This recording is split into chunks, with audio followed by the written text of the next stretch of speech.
WCBI News at 10 starts now.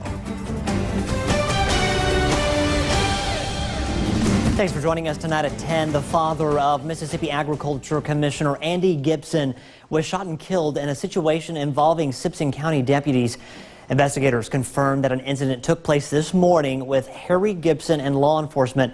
Our news partner WLBT in Jackson reports that this could have stemmed from a mental illness that he reportedly had caused from a brain injury. Investigators say that Harry Gibson was shot by a Simpson County deputy after Gibson discharged a firearm in their presence. Andy Gibson said in a statement, quote, "My father passed away tragically after a years-long struggle with a brain injury and related illness. Please pray for our family, and we ask for a period of privacy to grieve," end quote. The Mississippi Bureau of Investigation is investigating.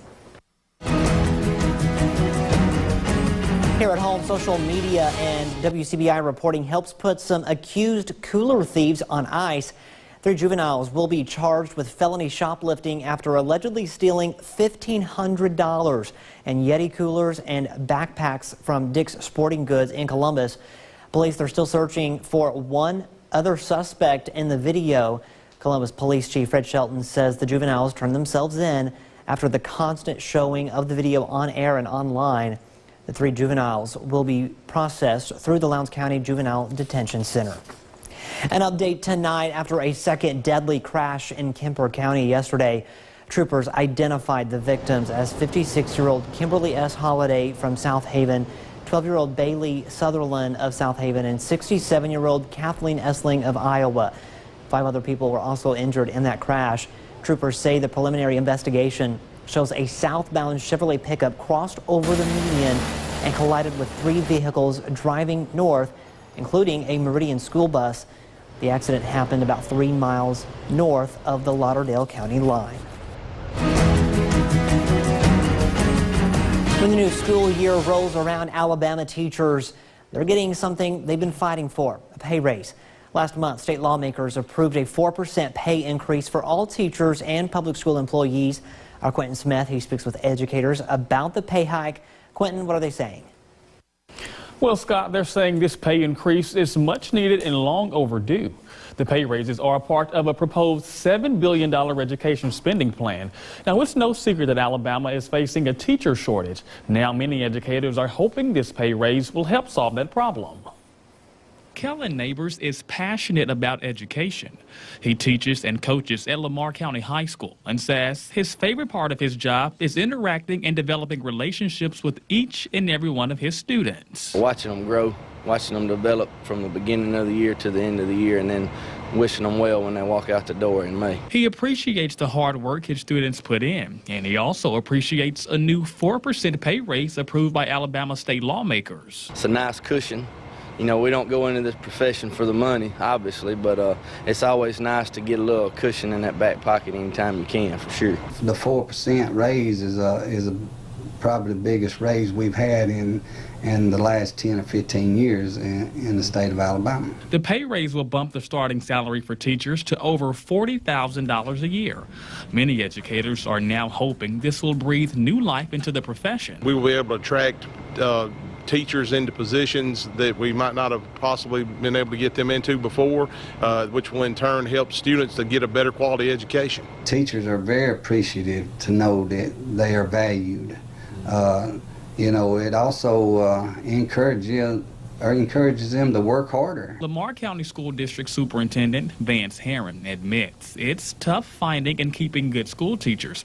However, he's hopeful that this new competitive pay could soon be a solution. In them upper level classes, such as upper level math and science and SPED ed, you know, it's hard to find those quality teachers or students going into the field. So hopefully this will help to alleviate some of the shortage that the state's having. With more cash flowing in, many believe the pay raise could also have a big economic impact. If you have more money, you tend to spend more money, and I think that will filter down into helping the local economies. And the pay increase will officially take effect in October. Scott? All right, thank you very much, Quentin. Time now to get a first look at our forecast. We'll send things over to meteorologist Jacob Dickey. Hey there, Jacob. Hey, Scott, we've had rain and storms pushing on through now. A couple batches of heavier rain and some thunder and lightning. One here in Lowndes County moving off to the east, perhaps some gusts of wind. Other cells here in Calhoun County heading into Pontotoc County. We had a severe thunderstorm warning earlier, but overall the severe threat remains low. As we watch things, though, one of the big things, notice in the last 3 hours here, anywhere you see these yellow bands, 2 to 3 inches of rain from Crawford up to south of Columbus towards New Hope. 3 to 5 inches fell northeast of Bruce, near north of Vardaman area in Calhoun County. We're going to have more of these rain and storms coming up here in just a bit. A Caledonia World War II veteran and member of the renowned Band of Brothers returns to Normandy this week to be honored with others on the 75th anniversary of D-Day. Courtney Ann Jackson caught up with him as he got to fly to France in a little more comfort compared to his first trip that is. She has a glimpse into his story and the trip back. It's been 75 years since Bradford Freeman jumped from a plane just after midnight on D-Day in Normandy. We went to 6. We were supposed to went to 5th, but we didn't because it was raining. Because you know we was going and didn't have a way out. Freeman is now on an 11-day trip filled with several ceremonies to honor World War II veterans, seen here directly behind President Trump. You are among the very greatest Americans who will ever live. You are the pride of our nation. You are the glory of our republic. And we thank you from the bottom of our hearts. Unlike some survivors, Freeman's story is a well-documented one. He is one of the original members of the Army's Easy Company 506th Regiment of the 101st Airborne Division. When he jumped from the plane that night, he missed the original mark. I really don't know where the thing was, but I didn't never see it. But they told me that we didn't need to see it because we wouldn't have been there if we'd have jumped where we were supposed to. And his company was spread out across the French countryside. I was by myself, and the moon was coming out from behind the clouds. But he did survive and found the rest of his company, who continued fighting. Now he's getting grand gestures of appreciation both from America and France as he revisits the area. Courtney Ann Jackson, WCBI News. Pretty awesome there. All right, well, here at home, a big night tonight for the Columbus Air Force Base as it welcomes newly enlisted servicemen and women. Tonight at Huck's Place, CAFB hosted a welcome reception for those who are new to the friendly city.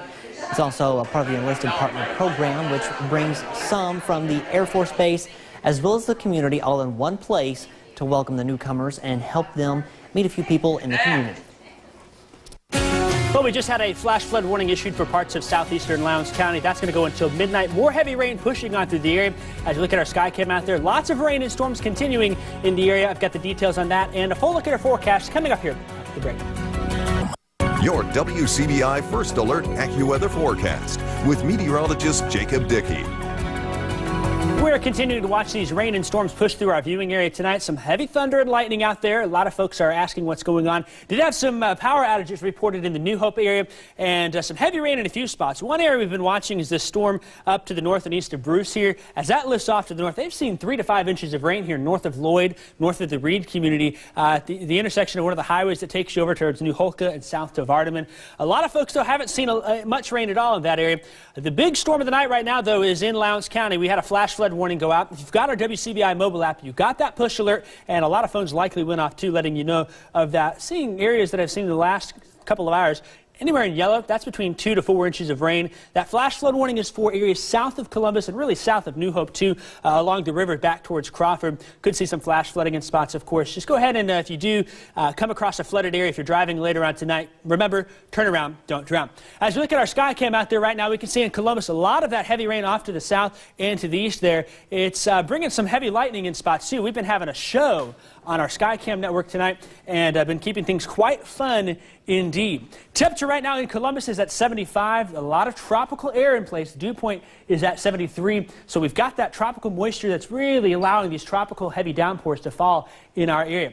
Now through tonight, really into tomorrow afternoon and evening, and then again on Saturday, overall the severe threat is low. Perhaps the biggest threat will be flash flooding in some spots, maybe a little bit of gusty winds. Cannot rule out a spin-up tornado at some point, but overall that threat is low. If you have have that WCBI mobile app and an alert is issued in your area, we'll let you know and keep you informed here right on the TV. Temperatures right now in the area are in the 70s out there. We'll be dropping, I think, low 70s down into perhaps the upper 60s in a few spots. I'll keep the chance for showers and storms in the overnight hours, although I think we'll be wrapping things up here in the next few hours or so. As we head into Friday, more scattered showers and storms are expected in the morning. By the afternoon, maybe more numerous to perhaps widespread in spots with some gusty winds. Look for generally the mid-80s out there and maybe a little more sunshine in some spots. We'll have to see how that shakes out. Here's what Futurecast says. We start off dry by the lunch hour, though. Notice a few showers popping up. I do think we'll see another batch of rain and storms develop in our area through the day on Friday and push on through. Again, a low severe threat. We'll keep our eyes on that and, of course, keep you informed. I've got all the details as well, also on our mobile app and our website, so you can stay informed there. If you're tired of the rain already, though, next week, Tuesday, Wednesday, Thursday, looking quite nice. The Rebels have to make a drive through Arkansas if they want to get to Omaha. Courtney has super regional previews coming up later in sports. Watching WCBI News at 10 with Scott Martin. Welcome back, everyone. If you have asthma, you know it can be pretty scary when an asthma attack happens. Tonight, we learn when it is that you need to seek emergency help in our Health Talk with Baptist.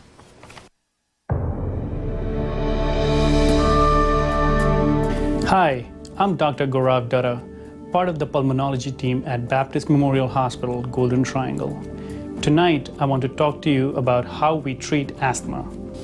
When you have an asthma attack or asthma symptoms, it's important to know when to call your doctor to prevent an asthma emergency. Asthma medications can save your life and let you live an active lifestyle in spite of your asthma. There are two basic types of drugs used in asthma treatment: steroids and other anti-inflammatory drugs, and bronchodilators. Anti-inflammatory drugs, especially inhaled steroids, are the mainstay of treatment for most people with asthma. These life-saving medications prevent asthma attacks and work by reducing swelling and mucus production in the airways. As a result, the airways are less sensitive and less likely to react to asthma triggers and cause asthma symptoms. Bronchodilators relieve the symptoms of asthma by relaxing the muscles that can tighten around the airways. Short-acting bronchodilator inhalers or rescue inhalers are used to quickly relieve the symptoms. They may also be used prior to exercise for people with exercise-induced asthma. The longer-acting bronchodilators or maintenance inhalers are the mainstay of treatment in people not controlled with steroid inhalers alone and need to be used as prescribed. If you have been diagnosed with asthma, but your treatment no longer seems to work, or if you have symptoms that require you to use your rescue inhaler too frequently, it is time to check in with your doctor. You may need to change your medication for better control. Join us next time for Health Talk with Baptist. Mail your topic suggestions to healthtalk@wcbi.com. Health Talk has been brought to you by Baptist Memorial Hospital, Golden Triangle.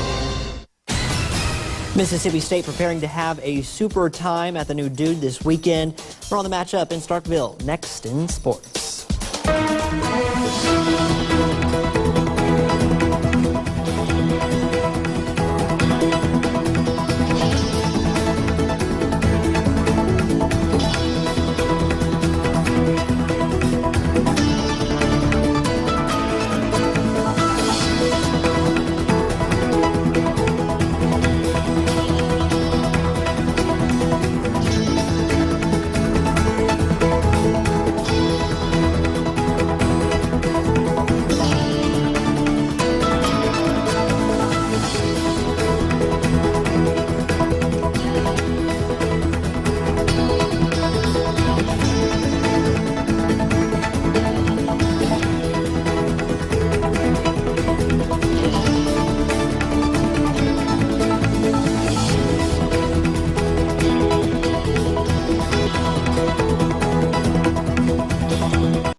WCBI Sports with Courtney Robb.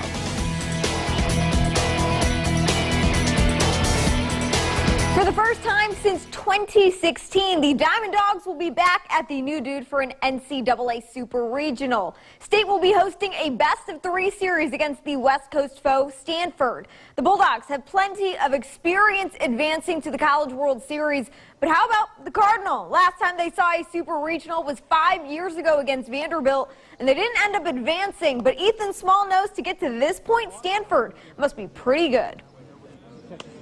Of course, I guess Pac-12 baseball, West Coast baseball has the reputation of being small ball teams. But if they can bang, let them come on and try to do it, I guess, you know.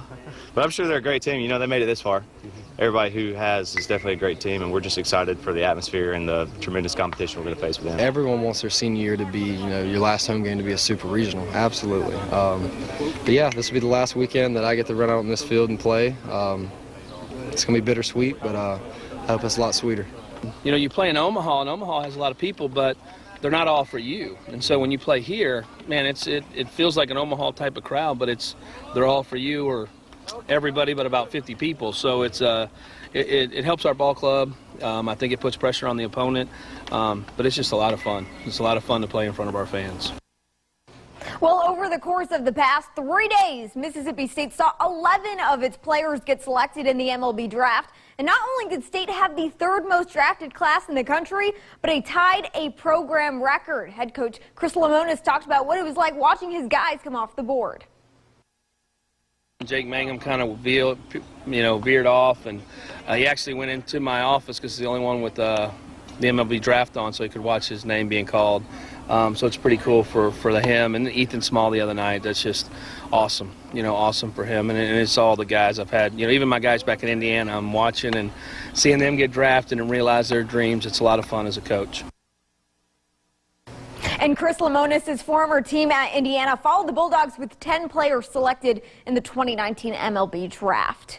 Well, while State gets to stay closer to home, the Rebels will have to hit the road. Luckily for Ole Miss, the team isn't traveling to unfamiliar territory. For the second time this season, Ole Miss and Arkansas will meet again in Fayetteville. The Rebels taking that series to the Hogs 2-1. And interestingly enough, that Ole Miss hasn't lost a series to the Hogs since 2015. The Rebels saying that definitely gives them confidence heading into the weekend. I'm not really sure what it is, but I don't know. It's a good place for us, though. You know, we're locked in every pitch. You know, we love the atmosphere there. We love everybody against us, and you know, I think we come together and we just play well. I think it's kind of cool that we get to play a SEC West Division team, and if we go out there, we know there's definitely going to be a huge crowd. We're going to have like a lot of Ole Miss fans there, but I know there's certainly going to be a lot of Razorbacks fans there. But it's definitely going to be an intense environment to play in. And of course, WCBI Sports will be following the Rebels over in Arkansas all weekend long. And our Chris Bolton actually just arrived in Fayetteville, and he reports from there with more. Hey, Chris. Courtney, I'm here in the wet Fayetteville, Arkansas, fresh off the private jet. And by private jet, I mean my favorite WCBI station car, as we're here for the Super Regional matchup this weekend between Ole Miss and Arkansas. These are two teams very familiar with each other, both SEC West foes. They faced off against each other 5 times this season. Ole Miss won 3 of those games and actually won a series here in Fayetteville, where they're the only team to win a series in Arkansas this season. Now it's the Super Regionals. We're getting to the nitty-gritty. Both teams are very great. Ole Miss cruised through their regional. They scored 41 runs, beat Jacksonville State twice, and also beat Clemson. And Arkansas cruised through their regional as well, defeating TCU. Now, I'll be here all weekend giving the very latest in these matchups. And don't worry, if you can't watch the games, I'll be holding it down on Twitter, giving all the updates throughout. But for now, reporting in Arkansas, Chris Bolton, WCBI Sports. Head coach Mike Bianco saying the other day that heading to Arkansas wasn't much of a concern for them, that, you know, they don't scout them any differently in Arkansas that they have throughout the season. So hopefully he's looking for a Super Regional win this weekend. That's it for sports. The last look at your weather is coming up after the break. Stay with us. He called it radiating on the 88, and when he tickled the Ivories, they went into hysterics. 6-time Grammy winner and Rock and Roll Hall of Famer Dr. John has passed away. Born Mac Rebenak in New Orleans, he began playing in clubs and on recording sessions in his teens. Starting out on guitar, he later switched to piano. He adopted the persona of Dr. John in the late 60s and developed his own style, blending New Orleans, R&B, voodoo imagery, and psychedelia. He scored a major hit in the early 70s with the funky Right Place, Wrong Time, that is, and along with neighbors like the Neville Brothers, the Meters, and the Radiators, helped redefine New Orleans music. Dr. John was inducted into the Rock and Roll Hall of Fame in 2011. He was 77. You know, I had a chance to go to the Grammys Museum actually yesterday in Cleveland, Mississippi. That's a cool place. It's really cool. Place. We got some showers and storms coming through, some own rock and rolling from Mother Nature, some power outages in the New Hope area, but overall haven't heard of any damage. A lot of flooding possible. We've seen 2 to 4 inches of rain in parts of Lowndes County. Over the next couple of days, we will see more rain as we head through the day on Friday into Saturday and on Sunday here. I think we'll dry things up by Monday afternoon. Maybe we can get the pool next week. I was going to say, it's not going to be a pool weekend. That's all right. All right. Thanks, Jacob. Thanks for watching, everyone. We'll see you tomorrow.